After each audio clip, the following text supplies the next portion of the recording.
ანტიამერიკული მთავრობა ასიაფასებს ამერიკის შეერთებული შტატების სახელმწიფო მდივანი მარკო რუბიო ქართულ ოცნებას. სახელმწიფო მდივანმა დღეს კონგრესის წარმომადგენელთა პალატის საგარეო საქმეთა კომიტეტზე თქვა, რომ ტრამპის ადმინისტრაცია განიხილავს შესაბამის ზომებს, რათა ივანიშვილის პარტიამ ანტიდემოკრატიული ნაბიჯების გამო ფასი გადაიხადოს. მარკო რუბიოს საქართველოს შესახებ შეკითხვა ამერიკის შეერთებული შტატების ჰელსინკის კომისიის თანათავმჯდომარემ, რესპუბლიკელმა კონგრესმენმა ჯო ულსონმა დაუსვა.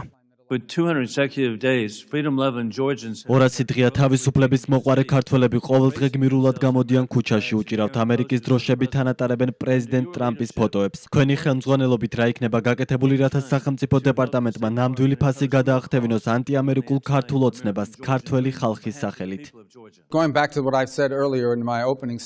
დავუბრუნდები იმას, რაც ადრე ვთქვი, უპირველესია ამერიკის შეერთებული შტატების მიზნები, ჩვენი ეროვნული ინტერესები, ასე რომ ჩვენ ასე განვიხილავთ ამ საკითხს. არის ჩვენი ინტერესი, რომ არსებობდეს ანტიამერიკული მთავრობა, რომელიც მართავს მსოფლიოს მნიშვნელოვან ნაწილს და თუ არა ჩვენ მივიღებთ შესაბამის ზომებს, რათა ამ მთავრობამ ფასი გადაიხადოს. ეს საკითხი ამჟამად განხილვის პროცესშია და ჩვენ განვიხილავთ ვარიანტებს და დამატებით ვარიანტებს. დღეს კონკრეტულად რას ვგეგმავთ, ჯერჯერობით ვერ გამოვაცხადებ, თუმცა შემიძლია გითხრათ, რომ ეს არის საკითხი, რომელიც განიხილება. კიდევ ერთხელ ეს შესანიშნავი მაგალითია იმისა, თუ რატომ ვაპირებთ მივმართოთ ჩვენს რეგიონულ ბიუროებსა და ადგილობრივ ოფისებს ადგილზე, რათა მათ მოგვცენ რეკომენდაციები იმის შესახებ, თუ ყველაზე მეტად რა ზომებზე ექნება მთავრობას, ანტიამერიკულ მთავრობას რეაგირება.